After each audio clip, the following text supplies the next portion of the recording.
Sabemos que só na nossa galáxia existem cerca de 200 mil milhões de estrelas e que muitas delas são muito parecidas com o Sol que ilumina o nosso planeta.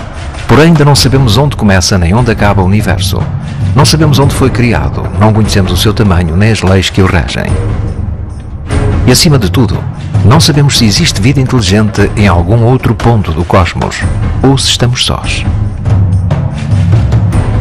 Existen indicios de que algo extraño pasa.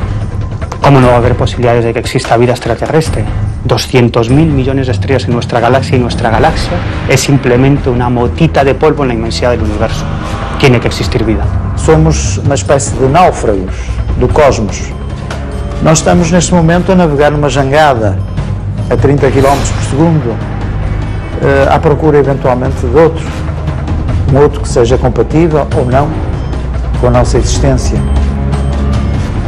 Vivemos num planeta médio que orbita em volta de uma estrela que não é muito grande, num sistema solar bastante comum, no interior de um dos milhares de galáxias que povoam o universo. Podemos realmente afirmar que somos uma espécie única? Si tuviéramos que pensar si alguna vez hemos sido visitados por entidades de otros planetas, yo estoy convencido de que probablemente esas entidades habrían llegado a nuestro planeta antes incluso de que existiera el ser humano. Penso que há muito de angústia, de solidão, de procura de respostas, de procura de encontrar o irmão, o outro, que nos diga que de facto não estamos sozinhos. La hipótesis es muy arriesgada, pero ¿por qué no? ¿Por qué vamos a restringirnos a lo que nos manda y nos ordena el sistema establecido, que nos pone unas orejeras y que nos dice, de este límite, de esta cerca, no puede uno salirse porque es estigmatizado y condenado? Bien, yo soy una oveja rebelde.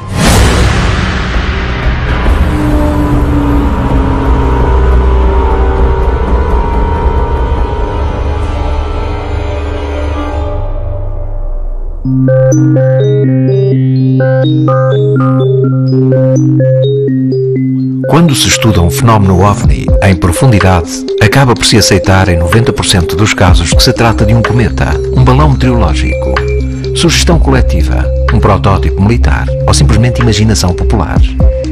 Mas nem sempre.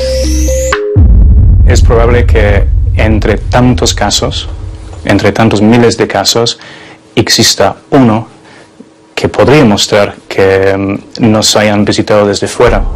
No dia 24 de julho de 1947, perto do Monte Rainier, no estado de Washington, desaparece um avião de combate a incêndios. Kenneth Arnold, um piloto local, preparou o seu Calera 2 e partiu à sua procura. O céu estava limpo. E de repente algo lhe ilumina o cockpit, começa a fazer ali impressão na cara, e ele tenta perceber o que é que se passa ali e, olhando pela janela do seu avião, repara que há ali uns objetos. Perante ele e sobre o Monte Rainier, Arnold avistou 9 aeronaves em formação. Voavam em linha reta, eram muito finas, circulares e não tinham cauda. Não eram aviões, mas também não sabia com o que se deparava. Se puede decir que cuando Kenneth Arnold vio platillos volantes en junio de 1947, fue el día que todos vimos platillos volantes por primera vez. Logo após a Segunda Guerra Mundial, em 1945, dá-se início ao período conhecido como Guerra Fria. As duas grandes potências, Estados Unidos e União Soviética, disputam a hegemonia militar, social, cultural e económica do planeta. Embora este confronto não chegasse a dar origem ao que teria sido a Terceira Guerra Mundial, o mundo da espionagem, o controle sobre a informação e a paranoia quanto ao que o inimigo pudesse estar a tramar apoderou-se do panorama internacional. Kenneth Arnold era un patriota norteamericano. En consecuencia, él jamás pensó que lo que había avistado pudieran ser naves de otro planeta. Estamos enmarcados en un contexto de Guerra Fría y él lo que quiere es tratar de ajudar a seu país. Uma vez estávamos ainda muito próximos da explosão de Hiroshima e Nagasaki e, portanto, estavam com medo. Ele pensou que pudesse ser um protótipo qualquer dos russos, dos soviéticos, e que, ainda por cima, o facto de andarem tão rápido pudessem transportar ogivas nucleares eventualmente, e, portanto, ele assustou-se um bocado com isso. Um dos primeiros a entrar em cena foi o FBI, como responsável pela segurança nacional, e a imprensa. Arnold tentou explicar o que tinha visto perante os jornalistas. Falou de uns objetos que se moviam a grande velocidade e que faziam manobras quase impossíveis, como se fossem discos quando chocam contra a água. Sem querer, Kenneth Arnold tinha dado início à era dos discos voadores. Ele espalhou-se e ele tornou-se uma celebridade a nível mundial.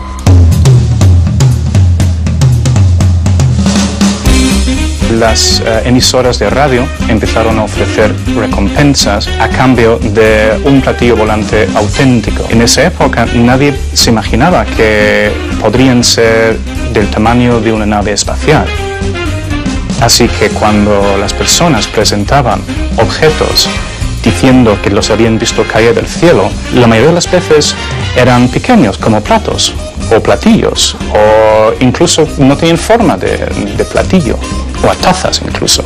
Mas o Kenneth Arnold acabou por ser o primeiro ufólogo neste conceito, no sentido em que ele próprio começou a fazer as primeiras investigações sozinho, a ir entrevistar outras pessoas que tinham tido avistamentos. Ele queria saber mais, queria saber o que era isto, o que é que se passava. Basicamente tinha uma ideia de que aquilo era um fenómeno real.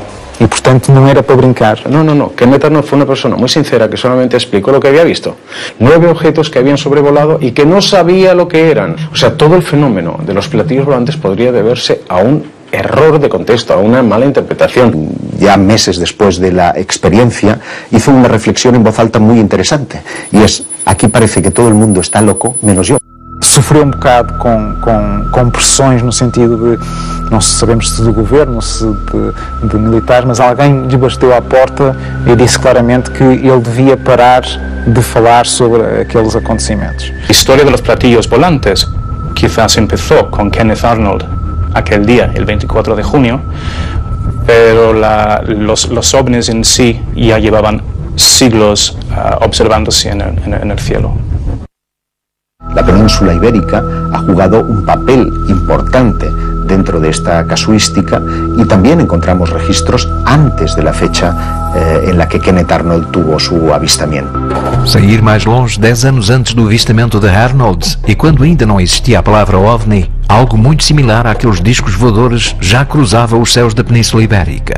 Em 1936 começa a Guerra Civil Espanhola, um período em que a população se mostra muito mais preocupada com a pobreza ou com os bombardeamentos do que com uma possível visita extraterrestre. Fue un conflicto en el que uno de cada 20 españoles, que se dice pronto, uno de cada 20 españoles se dejaron la vida, bien en la guerra o bien como consecuencia. En 1936, evidentemente que no era una España preocupada por algo que no existía. Yo creo que ni tan siquiera a partir del 47, cuando empieza la historia moderna del fenómeno OVNI, ni tan siquiera es consciente de que hay un fenómeno que se llama OVNI. Es verdad que antes que Arnold, en España, hemos tenido noticias de avistamientos de objetos en el firmamento que no podemos explicar. Por ejemplo, en la comarca de las Urdes, en el norte de Cáceres, allí la gente hablaba de banastros voladores. Es decir, lo que surcaba aquellos montes desprendiendo una enorme luz que asustaba, de hecho, porque asustaba realmente a los testigos, era lo más parecido a esos cajones que hoy podemos ver en los que viven las avispas. Pero, por ejemplo, si te vas a la zona de Sevilla, hay un caso fascinante que protagoniza un señor que se llama Juan el Palmareño, ¿no? Y él, muy cerca de Aznalcóllar, va en su coche conduciendo y a muy poquita distancia se le coloca lo que él identifica como un autobús volador. Em Maiorca, e após uma dura batalha no dia anterior, os 80 defensores da fortaleza de Pollença, que ainda se mantinham de pé, vêm aparecer 3 objetos circulares sobre o mar. Temerosos de que se tratasse de um novo ataque, tomaram posições. Os soldados descreveram-nos como umas aeronaves com forma de disco que voavam de forma impossível. Los muy diversos testimonios que vieron ovnis durante la Segunda Guerra Civil Española obviamente no podían estar influenciados por nada, porque es más, ninguno de los testimonios que yo conozco lo asocia a extraterrestres. Ven cosas asombrosas.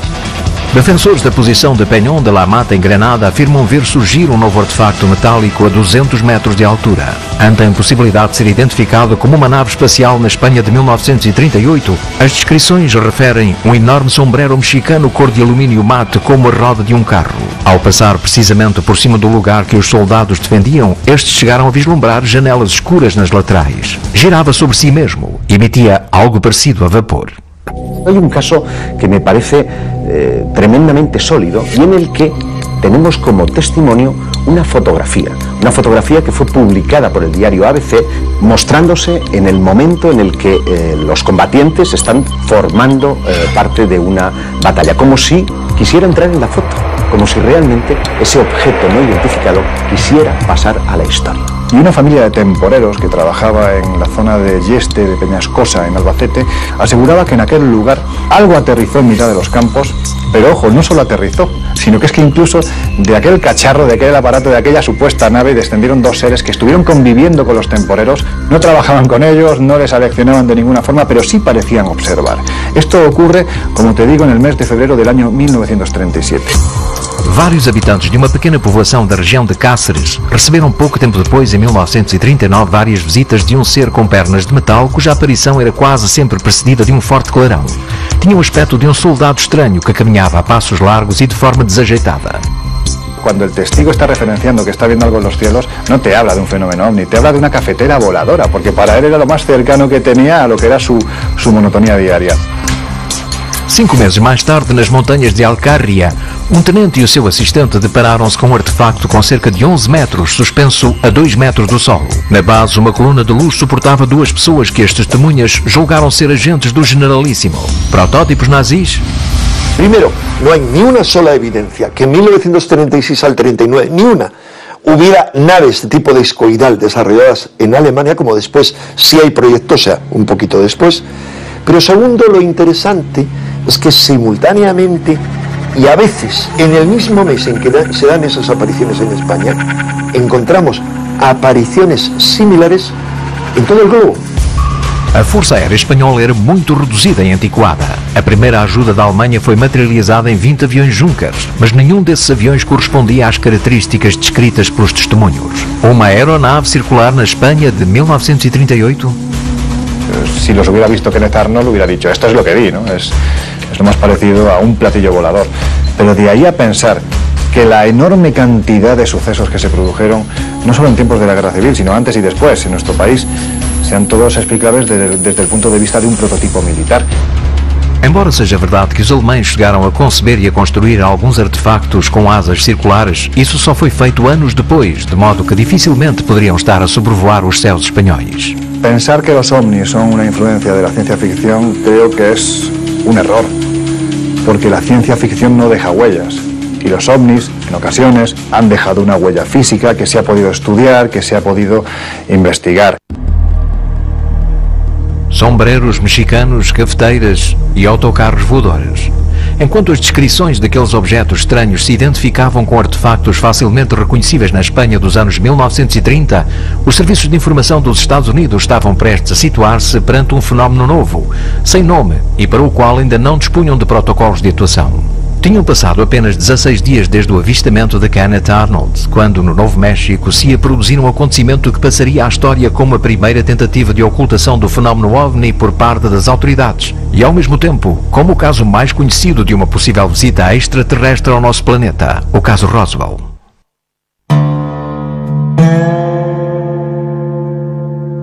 No dia 10 de julho de 1947, Mac Brazel, capataz do rancho Foster, encontrou os restos de um estranho objeto metálico. Comunicado descoberto às autoridades locais e perante a suspeita de que poderia tratar-se de alguma experiência militar, o xerife George Wilcox entra em contacto com a base aérea de Roswell. 2 horas depois, todo o perímetro estava sob controle militar.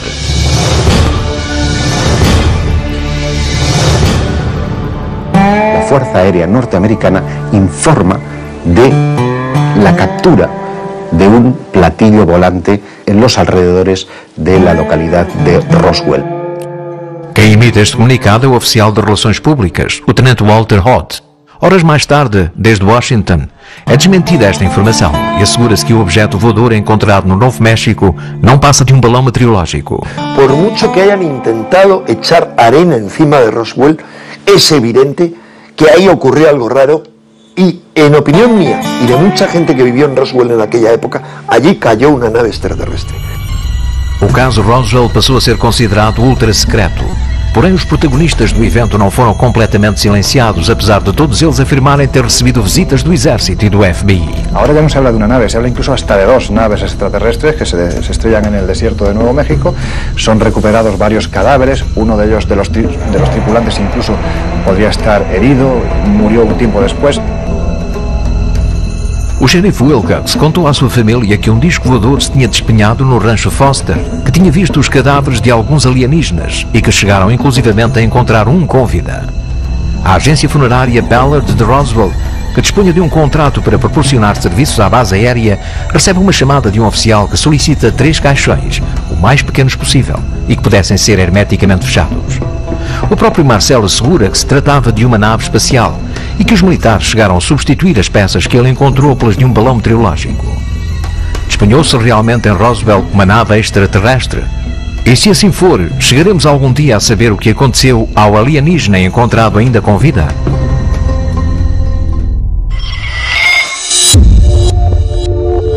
Temos outros casos, temos o Philip Corso, para um coronel da Força Aérea, que afirma ter tido contacto com os destroços do Roswell, que esteve lá, que assistiu, que viu o corpo de um dos seres no leito da morte, fez uma série de confissões a dizer que, enfim, que havia realmente uma campanha para descredibilizar e que Roswell tinha sido de facto real.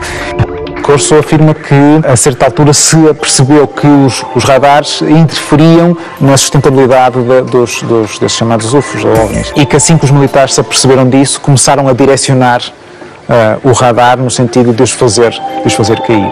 Corso diz que muita da tecnologia, muito do desenvolvimento tecnológico que houve no século XX foi devido à reengenharia da recuperação que houve de certos objetos que caíram, que os militares tiveram acesso e que conseguiram recuperar essa tecnologia, e daí o desenvolvimento dos computadores, dos ecrãs de plasma, enfim, todo este muito acelerado progresso que nós tivemos no século XX resulta de facto, a começar por Roswell e de outros que também han acontecido, que tem a ver. Casualidade ou não, nos 20 anos que se seguiram ao incidente de Roswell, a humanidade alcançou um desenvolvimento tecnológico inimaginável poucos anos antes. A década de 1940 foi marcada pelo controle de energia nuclear. Como consequência da Segunda Guerra Mundial, desenvolveu-se o radar e constroem-se os primeiros computadores eletrónicos. Entretanto, as casas enchem-se de eletrodomésticos. Em 1950 é inventado o cartão de crédito. Em 1953, Watson e Crick descobrem a estrutura do ADN. Em 1958, desenvolvemos o chip. Em 1961, Yuri Gagarin torna-se o primeiro astronauta e nasce a tecnologia laser. Em 1967, quando já somos capazes de produzir micro-ondas, leva-se a cabo o primeiro transplante de coração. Apenas 2 anos depois, o ser humano pisa a Lua. Se de facto estas pessoas que dizem que participaram em equipas de recuperação, com certeza que tiveram acesso a outro tipo de tecnologia deles. Com certeza que tiveram a trabalhar em como perceber como é que aquilo funcionava, mas estamos a negar acesso a essa informação. O ex-ministro da Defesa canadiano, Paul Hellyer, é também uma das pessoas que diz que Roswell é verdade. Sabe que existe uma campanha de descredibilização. El testimonio más potente para mí es el de un muchacho, un joven, en aquel entonces, cuyo padre estaba destinado en la base de Roswell, después, inmediatamente después del caso, pero que vivió, habló con muchos testigos, y este hombre se convirtió luego en el único doctor en ciencias que, con su doctorado debajo del brazo, y siendo además ingeniero y siendo piloto de pruebas de primerísima línea, pisó la luna. Era el doctor Edgar Mitchell. Dr. Edgar Mitchell, 6º homem a pisar na Lua, foi muito claro em dizer que falou com pessoas dentro do governo, dentro de outras estruturas, que lhe disseram ou que lhe confirmaram que há mais para além do fenómeno OVNI e que, inclusive, aquilo que aconteceu em Roswell foi real. Cuando él no solo se ha jubilado, sino que ya le da lo mismo lo que le digan, se ha convertido en uno de los mayores combatientes acerca de que el gobierno americano tiene naves capturadas. Recentemente, finais de junho, inícios de julho de 2012, Chase Brandon, ex-operativo da CIA, veio dizer que tinha acesso a informação acerca do Roswell e que o Roswell de facto poderia acontecer. Temos o coronel Philip Corso a dizer que Roswell foi verdade, temos o astronauta Edgar Mitchell a dizer que Roswell foi verdade, e agora temos um apelativo da CIA dizendo que Roswell foi verdade. Que verdade é esta que nós precisamos de saber e que não é dada a público? Otro de los casos que podríamos comparar con Roswell sería el extraño suceso que aconteció en el año 1994 en una población gallega llamada Serra de Outer. 18 de enero de 1994. Infinidad de testigos en diferentes puntos de Galicia describen la aparición en los cielos de una bola luminosa que va dejando tras de sí un rastro también de luz, ¿no? La mayoría de ellos se refiere a un objeto que avanzaba en trayectoria descendente, ¿no? La noche anterior se han estado viendo luces en los cielos, se han oído estruendos brutales y cuando se han acercado a una zona muy cercana a este pueblo se han encontrado con un cráter descomunal. Bueno, hacia allí se dirigieron los astrónomos y lo que se encontraron allí pues era una imagen dantesca, ¿no? Era un enorme cráter en una ladera de unos 29 metros de largo por 13 de ancho y 1,5 de profundidad. Que además, fijaros, ha provocado que árboles, pinos, carballos también, centenarios de varias toneladas de peso, allí algo ocurrió. Dentro de ese equipo de científicos hay algunos que creen que el cráter fue provocado por algún tipo de objeto desconocido, pero lo cierto es que no había absolutamente nada. Había la aparición de un objeto extraño en los cielos, cuyas características no eran propias ni de un objeto natural, ni de ningún objeto artificial conocido, y por otro lado un cráter del que no sabían absolutamente nada. Sí es cierto que algunos vecinos de la zona decían que pocos días después de ese supuesto impacto habían visto por la zona militares. Si los ovnis son naves interestelares, cabe la posibilidad de que esos ovnis estén tripulados. Y si están tripulados, esos ovnis pueden maniobrar y por lo tanto averiarse. Y si se averían, cabe la posibilidad de que esos ovnis caigan al suelo. Kenneth Arnold não foi o primeiro a deparar-se com eles, e Roswell não é o único caso em que as autoridades decidem impor a lei do mais absoluto silêncio. São os mesmos objetos voadores a que eludem todas as culturas desde que o homem é homem? São realmente objetos voadores não identificados ou sabemos muito bem do que se trata? Não podemos explicar o que eram aquelas aeronaves com as quais se deparou Kenneth Arnold em 1947, nem a que se despenhou poucos dias depois em Roswell. Mas podemos afirmar que 10 anos antes de lhes começarmos a chamar OVNIs durante a Guerra Civil Espanhola, esses mesmos discos voadores já se deixavam ver nos céus da Península Ibérica. Aparecem ocultos entre os restos arqueológicos, protagonizando as nossas lendas, camuflados nas nossas religiões e descritos milhares de vezes nas páginas da história. São cada vez mais os investigadores que afirmam termos sido visitados por uma civilização extraterrestre desde o início dos tempos. E se for verdade, a melhor maneira de obter respostas é, sem dúvida, formular a pergunta adequada.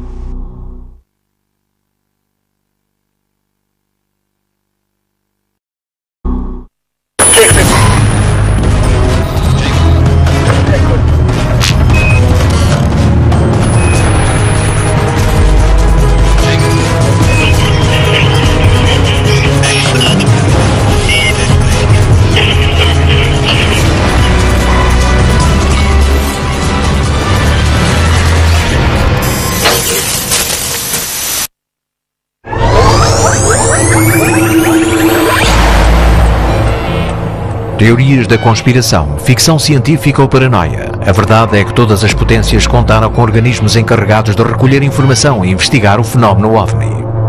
Yo entiendo que cuando, por ejemplo, entidades militares se interesan tanto por este tema es porque algo hay detrás de ello, ¿no? Actualmente, si tú vas a una agencia gubernamental y les preguntas si existe el fenómeno OVNI, nunca te lo van a negar. Sí existe, está fotografiado, está ahí. Los gobiernos tendrán más información acerca de estos temas que nosotros, pero eso no significa que tengan una idea más clara de lo que está sucediendo. Alto segredo, matéria reservada ou informação classificada. Estamos perante um fenómeno sobre o qual ninguém quer falar de forma oficial. Sabem realmente muito mais do que nós? Se assim for, diziam-nos. Si los organismos oficiales, fueran militares o gubernamentales, tuvieran más información, yo entiendo que no nos lo dirían, simplemente porque estoy convencido de que la han tenido y la tienen y no lo dicen. los militares, que son quienes más conocen de estas historias, no nos dirán jamás que se han producido contactos abiertos entre el gobierno norteamericano o el gobierno ruso y una civilización extraterrestre. Si el poder quiere eliminar el tema OVNI de nuestras vidas, lo primero que tiene que hacer es que a ti no te importe. Na eventualidade de facto estes objetos serem de fora, chegam cá com recurso a tecnologia, com recurso a combustível, um tipo de tecnologia brutal. Como é que íamos utilizá-la? Era para que fins? Existe un gran miedo en las altas esferas a que este tema algún día estalle y empecemos a pedir explicaciones sobre por qué se nos ha mentido tanto.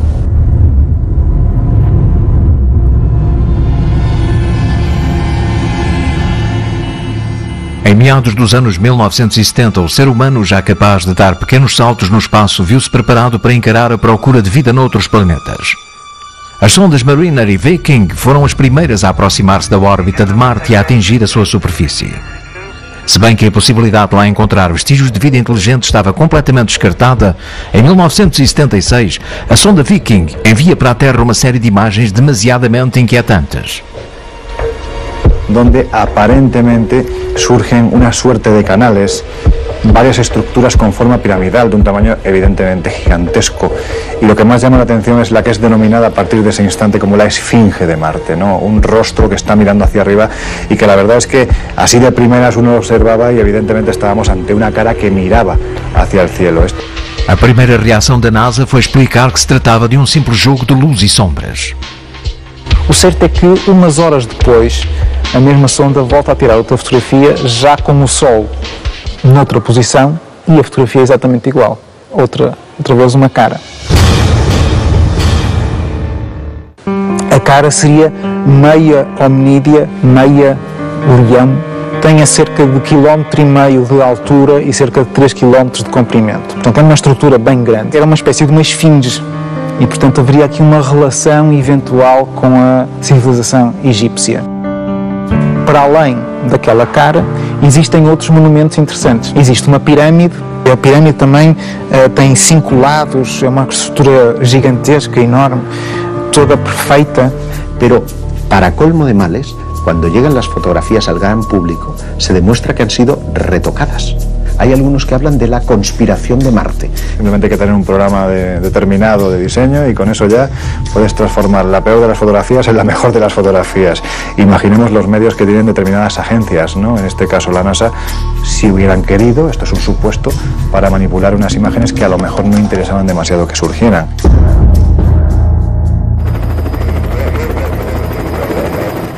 Em 1984, uma expedição científica chega à Antártida para recolher amostras de meteoritos. A solidão e as condições do continente gelado conservaram-nos intactos. Esta rocha converter-se-ia pouco depois na peça-chave sobre as investigações em Marte.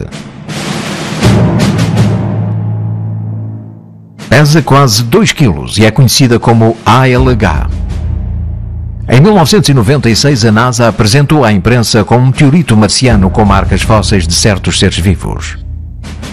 Desde então, este aerólito e outros recolhidos em várias partes do globo originaram um debate aceso na comunidade científica sobre estarmos sós ou não perante a prova definitiva de que em Marte também houve um momento em que houve vida.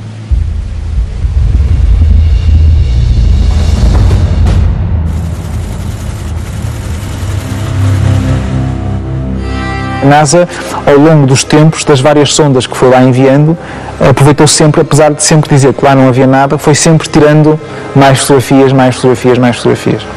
Mas sempre descredibilizando. ¿No? Pero fíjate qué curioso. Resulta que esas caras se ubican en Marte justo en la misma zona en la que en la Tierra, si hiciéramos una correspondencia, estarían situadas nuestras pirámides. Podríamos inferir, por tanto, que están realizando un espejo del cielo en la Tierra. Algunas de esas construcciones tenían diferentes ángulos rectos y tenían diferentes proporciones entre sí que eran lógicas, o sea, como si fuesen las ruinas de una antigua ciudad. Lo que puede haber habido ahí es algo que se nos escapa. Ahora, vestigios de otro tiempo hay. Como se nos quisesse dizer alguma coisa, a cara de Sidónia parece estar a olhar diretamente para o nosso planeta.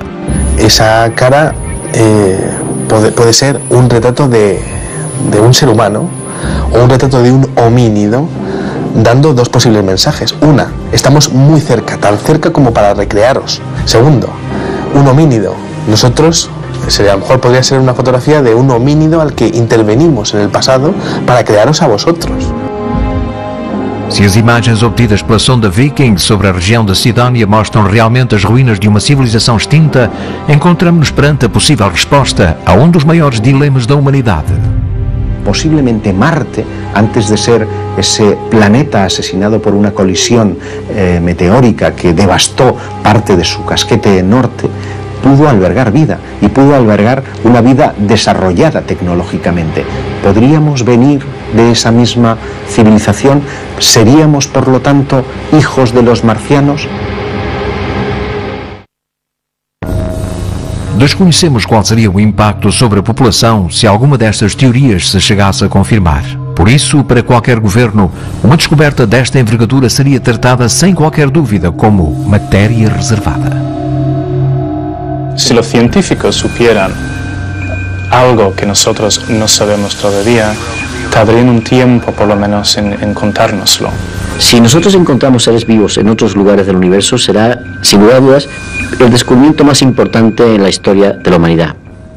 Porque demostraremos, y además lo demostraremos palpablemente, que la vida es una consecuencia de la evolución del universo y que además los seres humanos que nos creemos de esa forma tan orgullosa, los únicos, los más potentes, etcétera, nos daremos cuenta de que en realidad no somos más que un accidente congelado en la evolución del universo. La NASA realiza cientos de investigaciones y descubrimientos cada año y nos hace públicos por la cortina y el telón que hay sobre el tema de los ovnis para que la sociedad de alguna manera siga viviendo en su burbuja. If you imagine looking out above the Earth's atmosphere into the dark, starry night and imagining the immensity of the universe, it would be rather discomforting to think that we are the only sentient beings out there. I think it would make the universe feel like a much more pleasant place if we realize that somewhere out there on another rock orbiting another star like our own could be another sort of being, perhaps similar to us, perhaps not so similar, looking back in our direction and wondering if we existed. El problema es que todavía hay culturas, pueblos, religiones que rechazan la idea de que pueda existir la vida extraterrestre. Nós, criados à imagem de Deus, eles são criados à imagem de quem? Si el poder quiere ocultar una cosa, lo primero que tiene que hacer para ocultarlo es que a ti no te interese. Si los americanos, por ejemplo, presentaran alguna prueba de la existencia de vida en otro planeta, podría causar más problemas políticos y religiosos y no sé dónde nos llevaría eso. Esta informação, podendo vir a público, poderia criar algum pânico social. Si la civilización humana hubiera contactado o tuviera oportunidad de hacerlo en un futuro relativamente cercano con una civilización extraterrestre, no nos íbamos a enterar hasta pasado mucho más tiempo, hasta que no estuvieran atados y bien atados todos los cabos que permitieran a nuestros gobiernos de la Tierra tener una cierta seguridad de que aquello no constituye un peligro para nosotros. Terás de alguma forma problemas, é verdade. Eu também compreendo que a democratização do acesso a uma tecnologia demasiado potente pode ser complicado, porque nós, enquanto seres humanos, somos muitas vezes muito maus no emprego da tecnologia, não é? Somos muito animais e, portanto, aí também se compreende que possa haver algum controle de informação. Em 1953, a Força Aérea dos Estados Unidos coloca em marcha o projeto Livro Azul, com o objeto de determinar se os chamados OVNIs constituíam uma ameaça para a segurança nacional. Foram recolhidos 12.618 relatórios, dos quais 701 foram classificados como inexplicáveis. O projeto chegava à conclusão que era aconselhável empreender uma campanha de desacreditação para diminuir o interesse público. Pedia a utilização de meios de comunicação, incluindo a Walt Disney, psicólogos, astrónomos e pessoas famosas para ridicularizar o fenómeno e propor sempre explicações o mais convencionais possível. Para muitos investigadores, são estas as bases da política da Força Aérea, não só depois do relatório do projeto Blue Book, mas também na atualidade. Una de las conclusiones a las que llegan es que deben ocultar la información, desprestigiarla, desmentirla, hacer una campaña desinformativa que lleve al público a hablar cada vez menos acerca de los ovnis. Estas conclusões e estes protocolos de atuação foram exportados para todos os países do bloco ocidental. Os Estados Unidos sentiam a necessidade de saber o que acontecia. Ahora, en España hay evidencias de muchísimos casos de naves extrañas caídas y ocultadas por los americanos en colaboración con Fuerzas Armadas Españolas.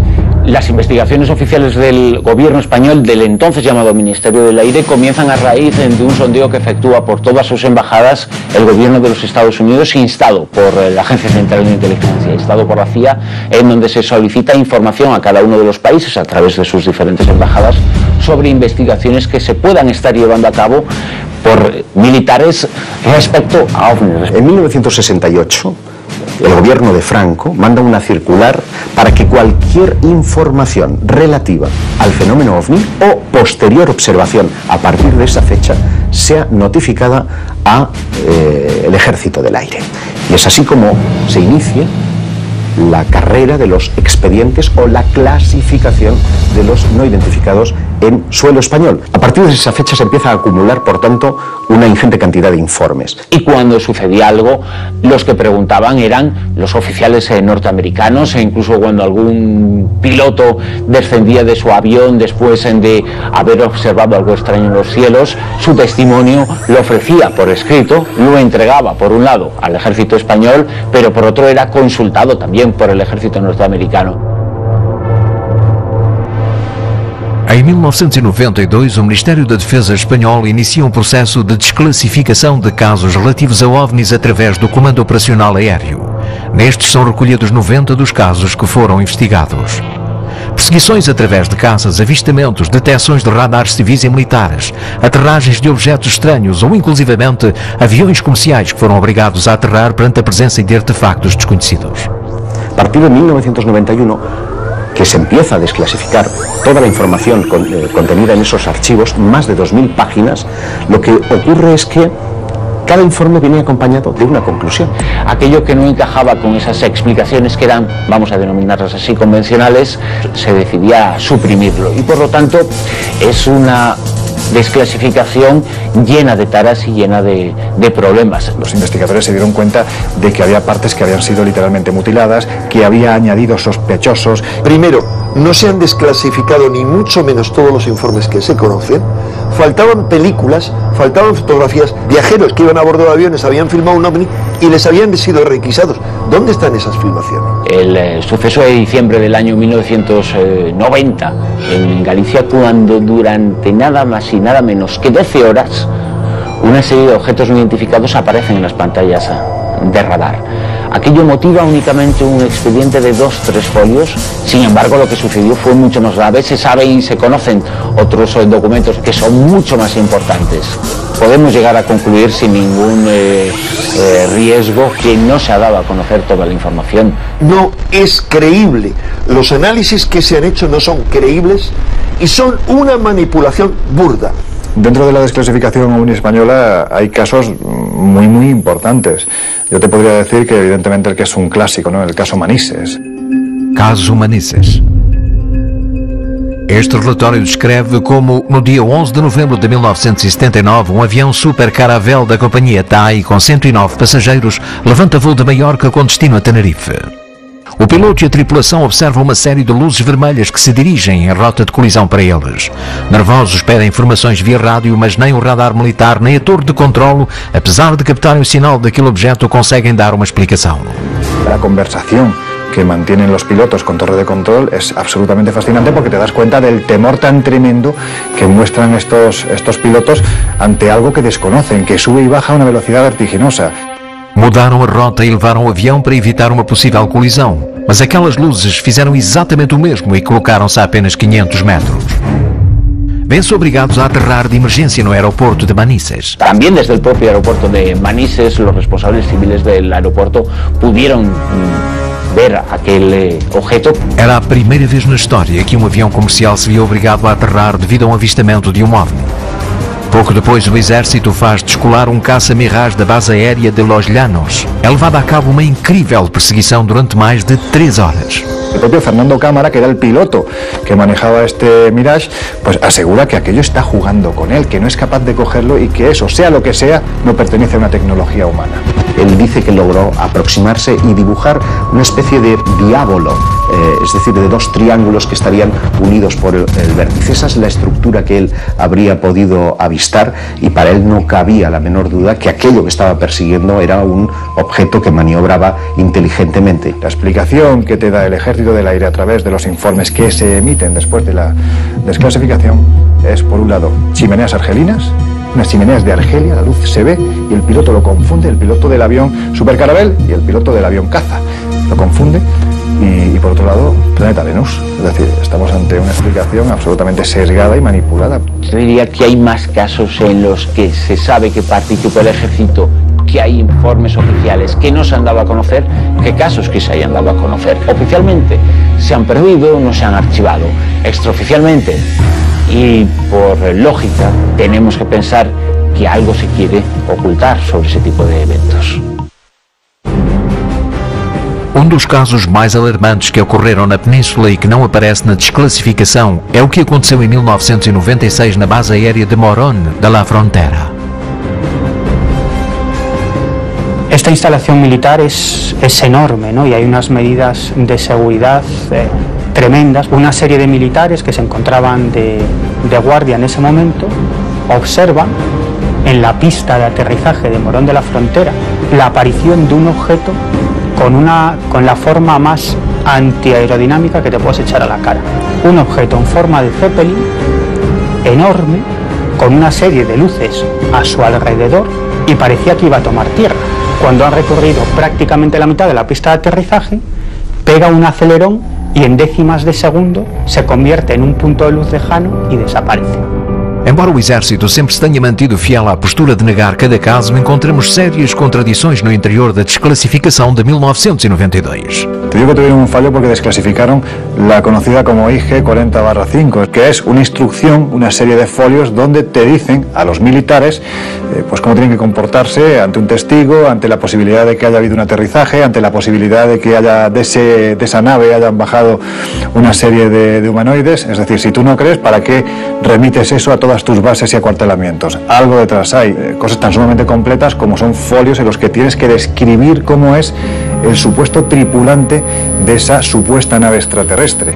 O fenómeno OVNI foi estudado e manteve em alerta as altas instâncias do Exército durante décadas. Continua a ser importante para eles? Hay un pequeño error, es pensar que el fenómeno en España no es secreto, sigue siendo secreto, sigue clasificándose todo aquello que después de una investigación pueda considerarse como no explicado. Siempre hay algún segmento dentro del ejército y por supuesto en su colaboración con el ejército norteamericano que está pendiente del tema. Si algún ovni cae en el territorio nacional, inmediatamente será cercado y habrá sobre él, se tenderá el pacto de silencio que hay en torno a este tema. Pero también hay militares que estando dentro de los principales lugares donde se produjeron esos incidentes salen diciendo que no, que lo que allí hay pertenece a inteligencias de otros planetas y que ellos mismos, como gente preparada que han sido como parte de esa USAF, que han estado dentro en el meollo de la cuestión, aseguran que es auténtico. Temos o caso de Robert Dean,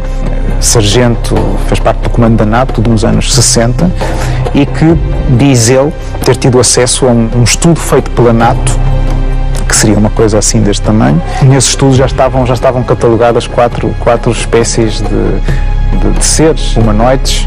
2 dessas espécies eram tão idênticas a nós que facilmente seriam confundidas na rua e, portanto, que as altas patentes militares andavam um pouco assustadas porque facilmente, quer dizer, não sabiam se eles andavam nos corredores da Casa Branca ou noutro sítio qualquer e não sabiam. O certo é que nunca ninguém disse que ele não estava a falar a verdade. Eles temos um outro caso, que é o sargento Clifford Stone, também afirma ter estado envolvido numa equipa especial de recuperação de destroços de OVNIs e que havia uma equipa específica para tratar desse tipo de casos. Eles imediatamente sabiam onde havia caído, ia lá uma equipa isolar o local, tentar recuperar tudo o que havia, fossem seres, fossem só bocados de material. E sim, ele afirma que sim, que viu cadáveres de seres, viu seres ainda vivos de algumas recuperações que fez.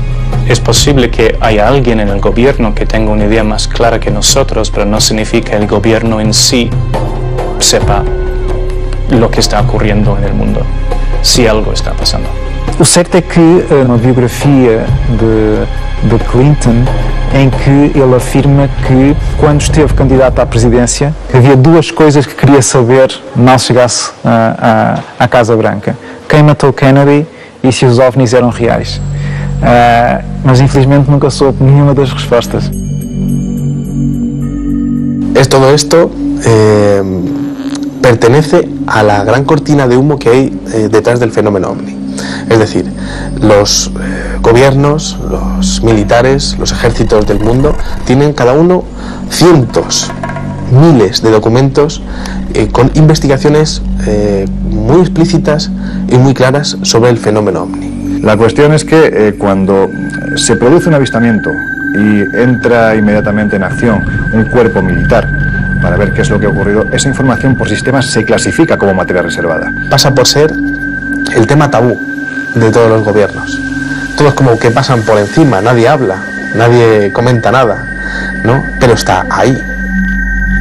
Diferentes governos, agências de informação e centros espaciais destinaram orçamentos e desenvolveram investigações com a intenção de saber mais sobre o fenómeno OVNI. Por que investir tantos esforços num fenómeno do qual asseguram nada saber? E, sobretudo, por que razão aquilo que seria a maior descoberta da história da humanidade continua hoje a ser considerada matéria reservada? Se estamos realmente a ser visitados por algum tipo de inteligência exterior ao nosso planeta, há sem dúvida governos e estamentos militares que já sabem a resposta. Os processos de desclassificação da informação secreta revelaram centenas de casos em que o Exército se viu envolvido em perseguições, contactos e acidentes aos quais continuamos a chamar não identificados. Imagens surpreendentes obtidas sobre a superfície de Marte, bases militares em estado de alerta, caças e aviões de passageiros obrigados a aterrar. Estamos preparados para saber toda a verdade?